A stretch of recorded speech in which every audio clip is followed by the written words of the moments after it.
শুভ সকাল, জয় মহাকুম্ভ। আমরা আছি মহাকুম্ভর মেলাতে, জুনা আখড়াতে। এখন ঘড়িতে বাজে 9:30 AM। তো আমরা 5 তারিখে চাপিয়েছিলাম ট্রেনে, 6 তারিখে পৌঁছেছি। 7 তারিখে পৌঁছে কুম্ভ স্নান করে নিয়ে পরের দিনে 7 তারিখে এখানে আমরা ঘুরছি। আমরা চলে এলাম 7 তারিখে ঘুরে নিয়ে 8 তারিখে হয়তো আমরা এখান থেকে রওনা দেবো। ঠিক আছে, আমরা যাবো অযোধ্যা ধাম। আরো আখড়া আছে, যাই হোক, এখন জুনা আখড়ায় আছি আমরা।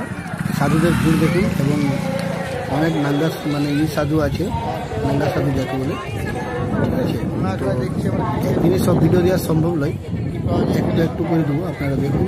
এখানে হিন্দিতে লেখা আছে ভিডিও, এটা পার্ট 2 আপনারা আরও দেখবেন, পাবেন পার্ট 2।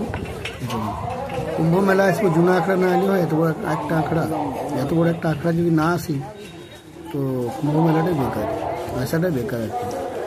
যাই হোক, আমরা এনজয় করছি, মেলাতে ঘুরছি, অনেক ভালো। এত বড় মেলা, প্রথম ভারতের এত বড় মেলা কুম্ভ মেলায় হয়। এত জনসংখ্যার মেলা, সেটা কিন্তু অন্য কোনো জায়গায় হয় না। আপনারা যতই যে বলুন, অনেক বড় মেলা, অনেক জনসংখ্যার মেলা, অনেক লোকের, অনেক ঘন ঘন লোক, মানে একদম আপনি পা ফেলাবার জায়গা নেই। স্নান করতে গিয়েছিল। যাই হোক, দেখতে পাচ্ছেন সাধুরা বসে আছে, অনেক লোক আশীর্বাদ দিচ্ছে। কেউ তো হাতও দেখাচ্ছে, কেউ হয়তো পা দেখাচ্ছে, কেউ তো করছে। পা দেখাচ্ছে মানে কি গোহার দেখায় না রে বাবা, ওটা না। আপনারা কারো পা দেখেই বলেছি যে কার লক্ষণ ভালো, কার খারাপ। আমার তো আমি দেখাইনি, আমার লক্ষণ খারাপই হবে বলি, এর বেশি কিছু নেই। কারণ আমাদের কাছে হাতেই দেখায় নেই। এবার সাইডে যারা এজেন্ট আছে তারা কিন্তু পয়সা দিচ্ছে, একটু যারা ভিডিওটা দেখছে।